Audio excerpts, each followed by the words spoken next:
Oke, next. Perkenalkan, saya Azara Tasya, NRP 087. Izin ingin mempresentasikan tentang arsitektur aplikasi untuk tahap kedua. Jadi di arsitektur aplikasi ini kita ada application communication diagram. Berikut adalah diagramnya. Kurang lebih diagramnya seperti ini.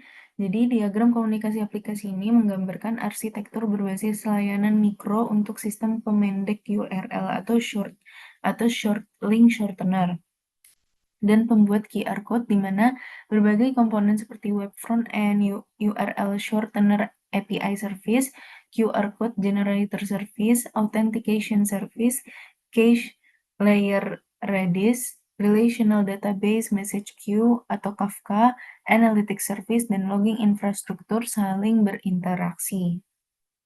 Jadi ini di sini ada ini yang tadi aku sebutkan. Jadi ini si URL shortener ini dia itu berkaitan dengan authentication service, cache layer. Selanjutnya ada message queue juga dan lain hal sebagainya yang tadi saya telah sebutkan. Nah, komunikasi antar komponen menggunakan berbagai protokol seperti HTTP, REST, gRPC, Redis Protocol, dan SQL atau ODBC dengan pola sinkron untuk operasi kritis seperti autentikasi dan akses database, terutama saat cache miss, serta pola asinkron untuk operasi non-kritis seperti pengiriman log dan antrian pesan yang memastikan jaminan pengiriman atau setidaknya sekali pengiriman. Selanjutnya, dia itu akan menciptakan sistem yang longgar kopling, scalable, dan tangguh dengan kemampuan observasi terpusat melalui logging infrastruktur. Jadi, ketika di URL shortener API service ini, dia itu nanti masuk ke relational database. Nah, nanti si URL shortener ini juga dia bakal bisa masuk ke message queue ini. Jadi dia itu bakal asing di message queue dan dia bakal sync di relational database, di mana relational database ini nih maksudnya SQL. Dan sync ini nih terjadi jika cache-nya ini miss. Nah, kalau misalkan asing, itu berarti dia guaranteed delivery. Berarti shortener link-nya ini bisa diakses langsung. Berarti link shortener-nya ini bisa masuk ke tahap berikutnya. Nah, di tahap berikutnya itu ada tahapan async khusus untuk message queue, seperti contohnya Kafka ini yang di sini. Nah, di sini itu nanti dia bakal masuk di bagian analytics service. Nah, setelah dia melakukan tahapan di analytics service, baru dia akan diproses di logging infrastruktur. Jadi di async lagi sehingga dia itu bisa masuk ke tahap logging infrastruktur. Nah, berikutnya ini untuk yang web front end. Web front end ini dia itu dia itu bentuknya itu sync dengan protokol HTTP. Misal web front end nih dia itu dia itu sync dengan URL shortener API service, dan juga web front end ini dia ini bakal sync ke QR code generator service. Jadi dia itu nanti bakal kayak apa ya, melalui protokol si HTTP ini untuk melalui ke tahap selanjutnya. Jadi sebelum si link shortener ini dia berhasil untuk diperpendek si linknya ini, dia itu melalui tahap-tahap seperti berikut yang telah saya jelaskan. Itu adalah application communication diagram. Jadi bagaimana si link shortener ini dia itu bekerja eh, dan bagaimana dia itu berinteraksi atau berkomunikasi istilahnya dengan tahapan-tahapan lainnya sebelum akhirnya dia itu bisa diakses atau bisa digunakan si uh, link yang sudah diperpendeknya ini gitu. Berikutnya di arsitektur aplikasi ini kita juga ada application migration diagram. Berikut adalah uh, diagramnya. Jadi untuk yang Untuk yang tahap pertama ini, yaitu legacy system atau sistem lama, ini adalah sistem awal yang ada ditandai dengan legacy. Jadi ini kita bisa tahu ya, di sini ini ada legacy system. Nah, dia ini tuh sistem awal, sistem pertama. Nah, komponennya ini meliputi manual redirect pages dan flat file storage. Kayak ini. Nah, ini mengindikasikan bahwa pada awalnya pengalihan tautan atau link itu dilakukan secara manual atau menggunakan halaman statis dan data disimpan dalam file datar sederhana. Jadi, si link ini itu tuh bakal diproses di manual redirect pages, selanjutnya dia itu bakal diproses di flat file storage ya, sebagaimana yang setelah saya sampaikan, untuk manual redirect pages ini dia itu halaman statis. Nah, untuk file storage itu dia, file datar sederhana. Nah, selanjutnya itu pemrosesan link ini, dia itu akan bermigrasi dari tahap yang 0 ini atau V0 ke V1 dijadwalkan pada Q1, misal Q1 2025 ini. Nah, misal kayak gini. Nah, nanti di tahap 1 ini dia udah melalui tahapan intermediate atau intermediate system, sistem perantara. Nah, di dalam fase perantara ini, dia itu ditandai dengan intermediate. Komponennya itu ada web app plus REST API dan relational database. Nah, mereka ini menunjukkan transisi dari manual atau flat file ke aplikasi web yang lebih terstruktur dengan API dan penyimpanan data di database relational. Selanjutnya, migrasi ini juga melibatkan migrate redirect logic. Jadi, dia itu melibatkan migrate redirect logic nih, seperti berikut, atau memindahkan logika pengalihan dari manual redirect pages dan uh, dan migrate data storage atau memindahkan penyimpanan data dari flat file storage. Selanjutnya, migrasi dari V0 ke V1 ini dijadwalkan pada Q2 2025. Jadi, kan tadi kan kita udah nih, Q1-nya itu dia ke web app plus REST API. Dia itu dijadwalin ke sini.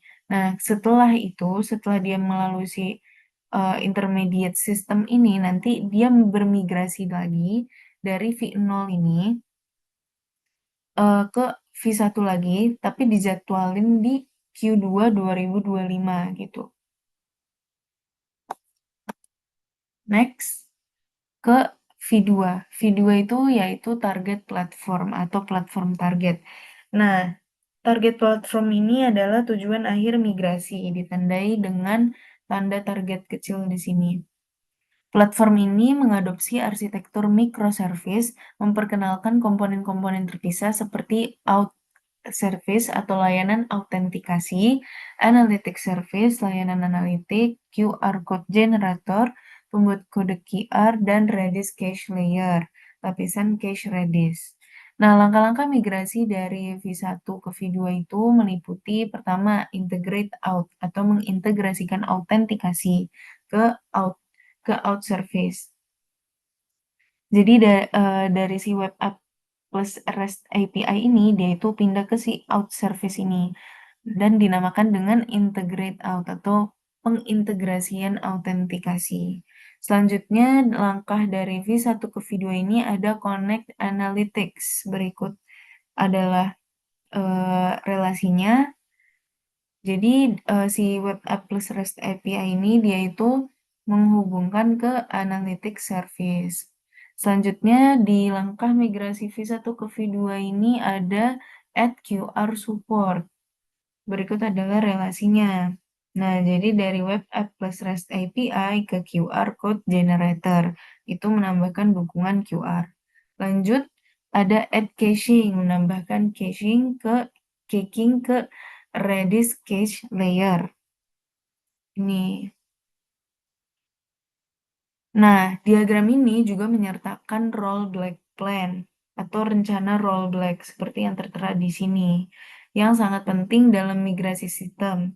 Rencana ini menunjukkan langkah-langkah yang akan diambil jika terjadi masalah selama atau setelah migrasi ke V2 dengan disable microservices atau menonaktifkan microservice dan revert to V1, mengembalikan ke V1. Jadi, kalau misalkan rencana ini eh, mengalami rollback atau mungkin ada kesalahan atau mungkin tidak bisa diproses si shortener linknya ini, dia itu bakal ngelakuin rollback plan. Jadi dia itu bisa aja menonaktifkan microservice dalam sistemnya, atau mungkin sistemnya ini bakal nge-revert ke V1 lagi, atau mengembalikan ke V1. Jadi diolah ulang lagi gitu. Oke, next, yaitu Application and User Location Diagram. Jadi, Application and User Location Diagram ini, yang pertama, pengguna dan titik akses awal. Di sini ya.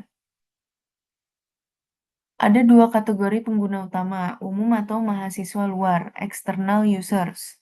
Nih, jadi external users di sini, dan pengguna ITS, mahasiswa ITS, selanjutnya dosen ITS, dan atau lecturer kampus. Jadi ini external users di sini, terus ada lecturers kampus sama student. Nah, selanjutnya pengguna eksternal ini mengakses sistem melalui Edge CDN Network atau Global University CDN menggunakan HTTPS public. Ini berfungsi sebagai interaction komponen dan application komponen untuk menjangkau pengguna secara global dengan latensi rendah. Ini seperti ini ya. Jadi dia ini nanti si external users ini, uh, dia ini bakal ngakses sistem melalui Edge CDN Network atau Global University CDN. Lanjut, pengguna ITS. Pengguna ITS mengakses melalui ITS Campus Network ke sini. Jadi nanti mahasiswa atau dosen itu tuh bakal mengakses melalui ITS Campus Network, di mana ITS Campus Network ini dia itu masuk ke on-prem gateway dan DB master. Nah, selanjutnya mahasiswa menggunakan HTTPS atau kampus Wi-Fi dari sini, dan dosen juga menggunakan HTTPS kampus LAN. ITS Campus Network ini juga bisa dianggap sebagai site atau application component. Yang kedua ada layanan cloud utama atau AWS as is 1. Jadi layanan cloud utama ini dia itu dari Edge CDN Network dan ITS Campus Network melalui API VPN Tunnel. Nah, permintaan ini akan diteruskan ke Cloud Region di sini yang menampung API dan Auth Service atau autentikasi service. Nah, ini merupakan application komponen utama yang menangani logika bisnis dan autentikasi. Itu. Selanjutnya ini juga ada API gateway ya atau front door. Mungkin ini bakal dijelasin untuk next-nya. Oke. Selanjutnya ini kita ada layanan pemendek URL dan pendukungnya. Ini ya, berarti URL Shortener Service. URL Shortener Service menerima permintaan melalui API Gateway front door menggunakan HTTP. Jadi dia ini menerima API Gateway dari si front door melalui akses HTTP.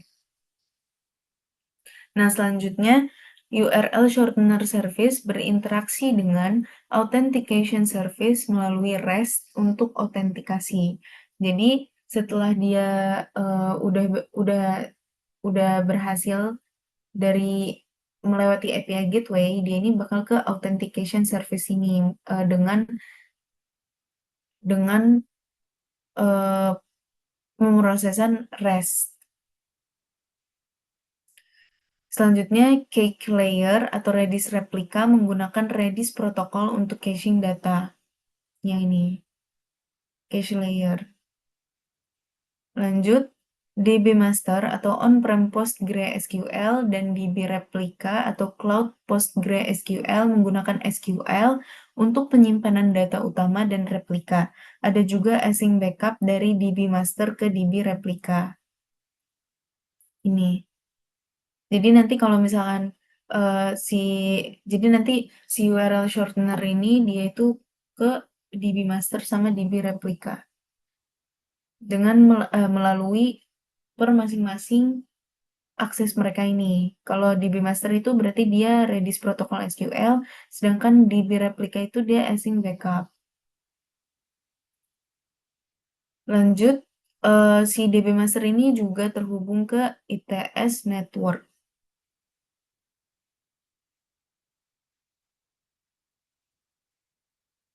Oke. Berikutnya, semua layanan, URL shortener service, authentication service, cache layer, DB master dan DB replika ini bakal mengirimkan log mereka ke logging service ke sini. Central ELK melalui syslog atau matrix. Jadi dia bisa melalui matrix sama log. Lanjut, layanan cloud sekunder. Nah, di layanan cloud sekunder ini ada cloud region. Nih, lanjut kita dari sini ke sini ya. Ada cloud region. Nah, berfungsi sebagai lokasi untuk analytics dan cake replika di sini. Jadi log dari cloud region yang pertama, yang ini, itu direplikasi ke cloud region yang kedua atau replicate logs. Selanjutnya ada juga backup DB dari ITS Campus Network atau on-prem gateway dan DB master ke cloud region yang kedua. Dan ini menunjukkan strategi untuk redundansi data dan pemrosesan analitik di wilayah cloud yang berbeda. Next, System Use Case Diagram. Jadi di System Use Case Diagram ini ada end user, registered user, dan admin. Yang pertama, aktor dalam yang pertama itu aktor dalam konteks ITS atau dalam lingkup ITS kita ini. Nah, jadi end user atau pengguna akhir ini dapat merujuk pada siapa saja yang mengklik tautan pendek yang dibuat oleh sistem ITS ini. Nah, termasuk mahasiswa, dosen, staf, atau bahkan masyarakat umum yang mengakses tautan publik dari si My ITS Shortener. Selanjutnya, registered user, pengguna terdaftar.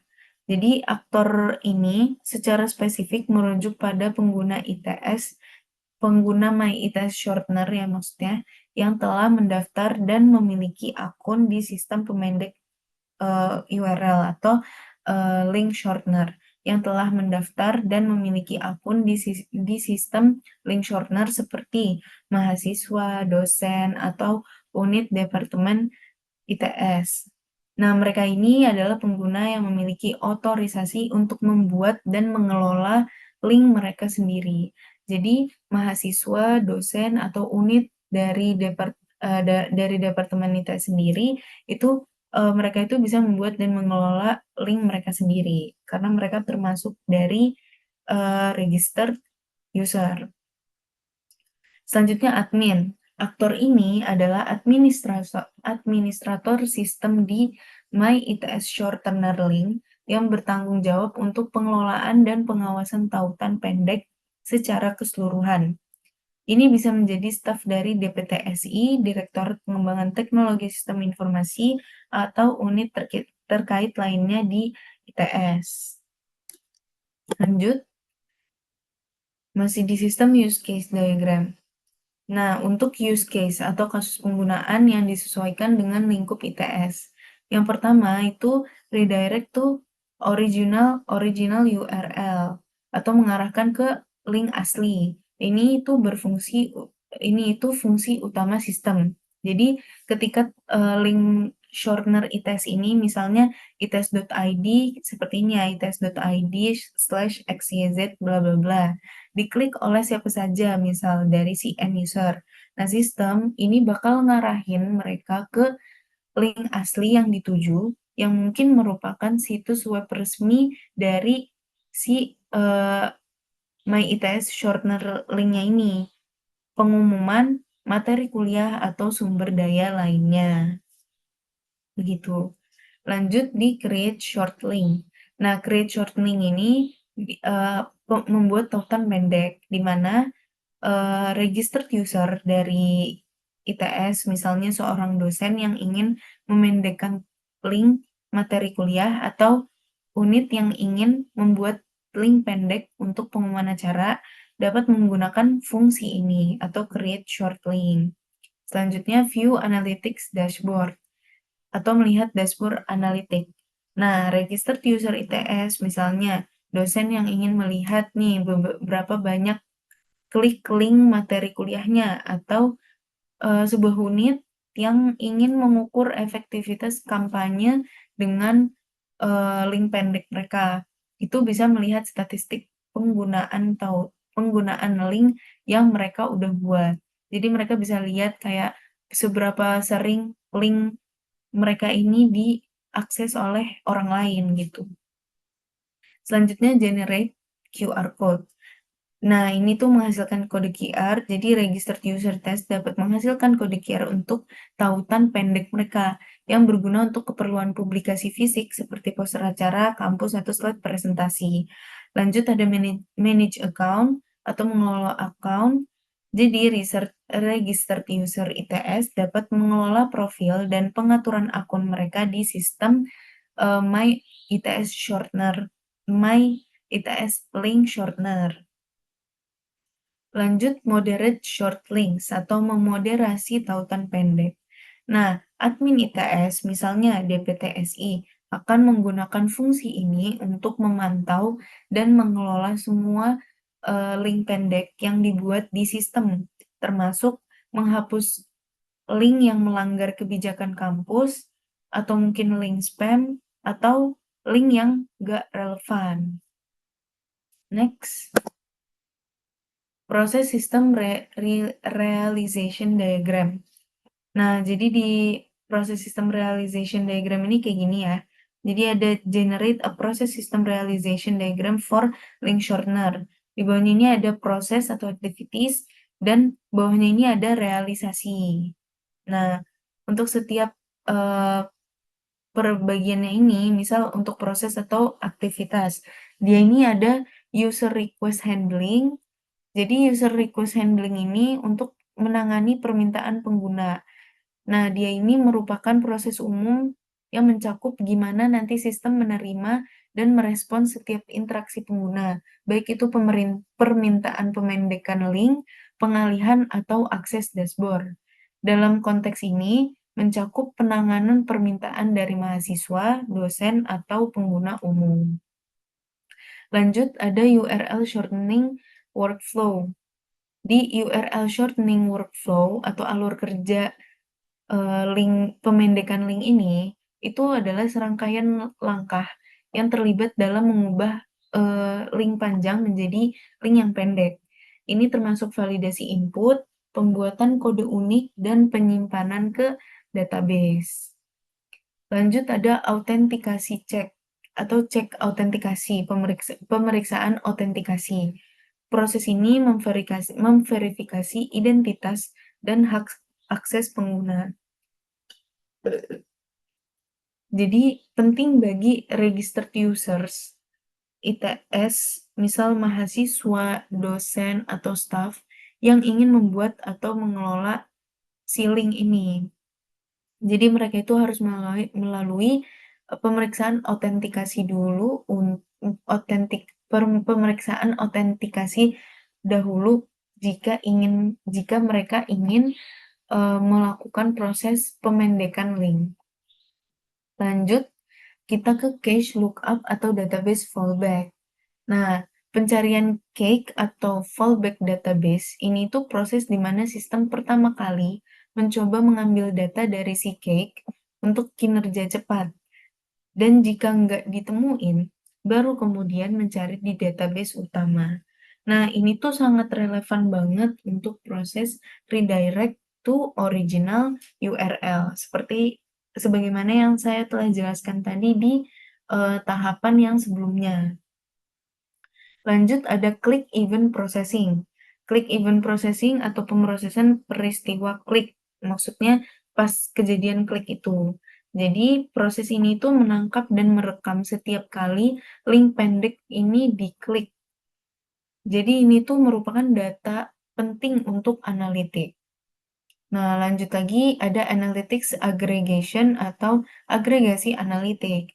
Ini tuh merupakan proses mengumpulkan, mengolah, dan merangkum data klik dan penggunaan untuk ditampilkan di dashboard analitik.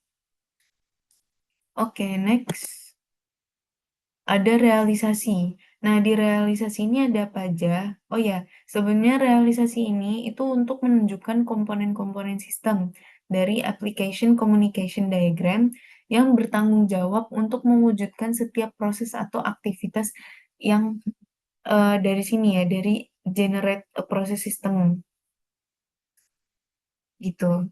Jadi, setiap proses ini bakal dipetakan ke layanan atau komponen spesifik yang menjalankannya.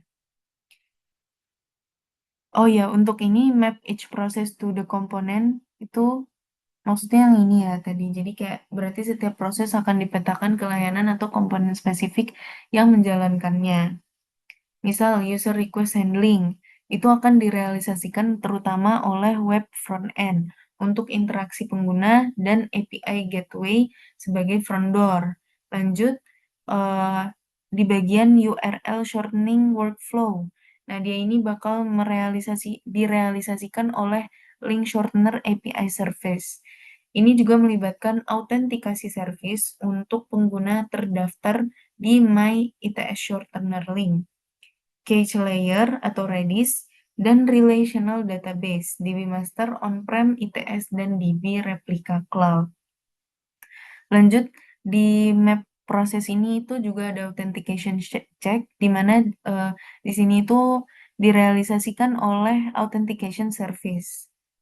Lanjut, ada cache lookup atau database fallback yang direalisasikan oleh URL shortener API service yang berinteraksi dengan cache layer atau Redis dan relational database atau DB master on-prem ITS. Next, ada click event processing yang direalisasikan oleh URL shortener API service yang mengirimkan data ke message queue atau Kafka sebagaimana yang ada tadi. Ini karena ini hubungannya erat dengan uh, application application communication diagram yang tadi pertama. Oke, dan kemudian bakal diproses oleh analytics service. Lanjut, ada analytics aggregation. Ini direalisasikan oleh analytics service, mungkin juga melibatkan logging service untuk data metrik. Sebagaimana yang telah kita ketahui pada diagram aplikasi komunikasi. Lanjut, ini ada show events atau message triggering each process.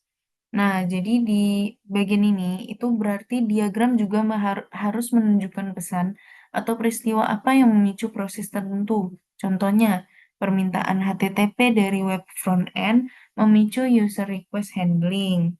Lanjut, panggilan REST dari web front end memicu link shortening workflow. Atau mungkin pesan di message queue memicu click event processing di analytics service. Next, kita ada enterprise manageability diagram. Jadi enterprise manageability diagram ini dia itu ada dua komponen. Ada dua bagian yaitu management views dan components-nya. Untuk di manajemen views atau tampilan manajemen, ini itu merupakan area atau aspek yang perlu dikelola dalam sistem pemendek URL di MyITS Shortener link shortener. Nah, yang pertama itu ada Operations Console atau monolith or dashboard. Ini tuh merupakan antarmuka terpusat, mungkin bisa berupa aplikasi mandiri atau dashboard web yang digunakan oleh tim operasional ITS, misalnya DPTSI, untuk memantau status sistem secara keseluruhan, melihat alerts, dan melakukan tindakan operasional dasar. Selanjutnya ini di sini ada CI atau CD pipeline. Itu dia bakal merujuk pada proses continuous integration atau continuous delivery. Ini merupakan alur kerja otomatis untuk mengembangkan, menguji, dan menyebarkan kode aplikasi secara berkelanjutan. Jadi sangat penting untuk memastikan update dan bug fix dapat diterapkan dengan cepat dan andal oleh tim developer ITS. Lanjut ada logging dan monitoring atau IELK atau Prometheus.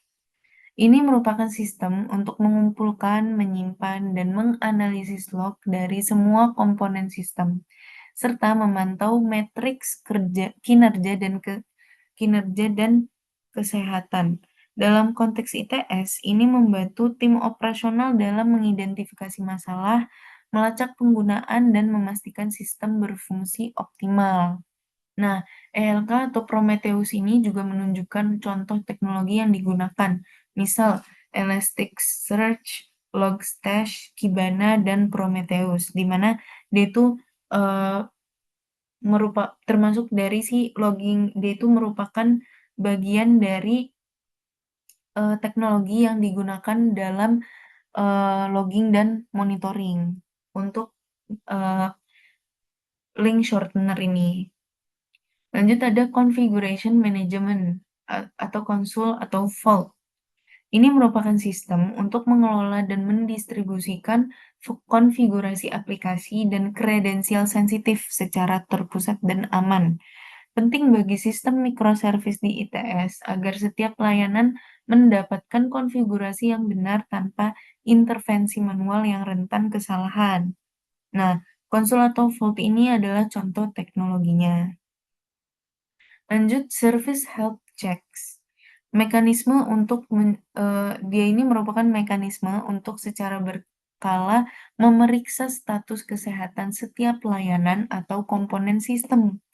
Jadi dia ini bakal memastikan bahwa misal ada layanan yang gagal, sistem ini bisa bereaksi cepat, misalnya mengalihkan lalu lintas, traffic, atau memulai ulang layanan. Jadi misal, kalau misalkan ada kesalahan dalam pemrosesan, link shortener-nya ini, langsung di-backup sama service health checks-nya, biar nggak mengalami traffic yang, eee terlalu banyak, jadi traffic-nya ini dialihkan atau memulai ulang layanannya. Jadi di restart ulang, untuk memperpendek si link yang tadi yang ingin diperpendek, gitu. Next, komponen. Di komponen ini menunjukkan bagaimana setiap aspek manajemen di atas direalisasikan oleh komponen atau alat spesifik dalam arsitektur MyITS link shortener.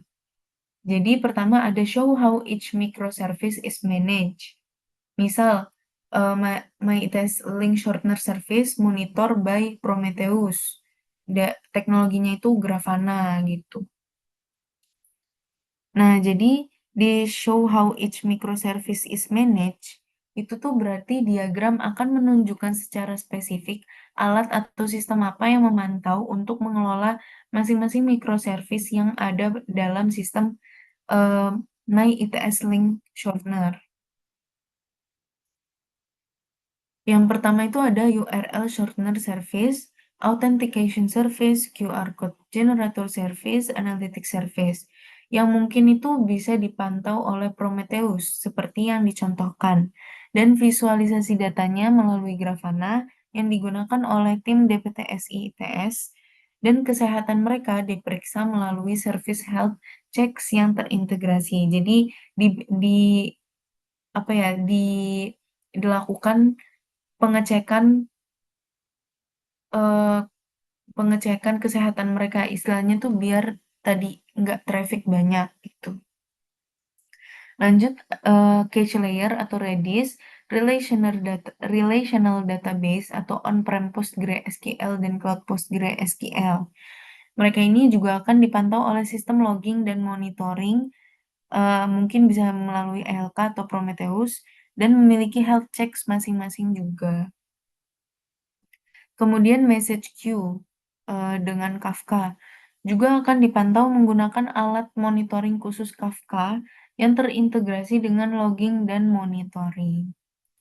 Lanjut untuk, bagian kedua dari komponen, yaitu draw arrows from service ke management tools. Jadi, panah itu nanti akan ada sebuah panah itu akan digambar dari setiap layanan.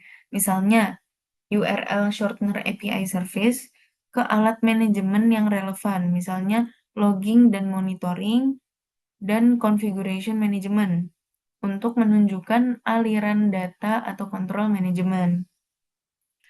Yang pertama, jadi semua komponen utama dari misal URL shortener API service atau authentication service, cake layer, database, QR code generator service, atau analytic service, ini akan memiliki panah yang mengarah ke logging dan monitoring untuk pengumpulan log dan metrik. Nah, lanjut, komponen-komponen microservice itu mungkin juga memiliki panah yang mengarah ke konfigurasi manajemen untuk mengambil alih konfigurasi mereka. Selanjutnya, CI atau CD pipeline akan mengelola penyebaran semua layanan dan akhirnya operation console akan menerima agregasi data dari semua sistem manajemen. Sekian presentasi saya untuk arsitektur aplikasi.